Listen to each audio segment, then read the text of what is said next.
Hi friends, இந்த வீடியோவில் 12th standard zoology புக்கில் இருக்கக்கூடிய 10th லெசன்லேருந்து ஒரு சில இம்பார்ட்டன்ட் கொஸ்டின்ஸ் மட்டும் பார்க்கலாம்.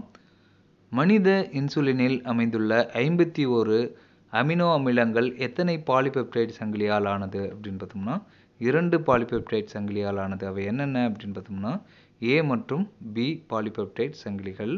அதில் ஏ சங்கிலியில் எத்தனை அமினோ அமிலங்கள் இருக்கிறது அப்படின்னு பார்த்தோம்னா 21 அமினோ அமிலங்கள் இருக்கிறது. அதே போல் பி சங்கிலியில் எத்தனை அமினோ அமிலங்கள் இருக்கிறது அப்படின்னு பார்த்தோம்னா 30 அமினோ அமிலங்கள் இருக்கின்றன.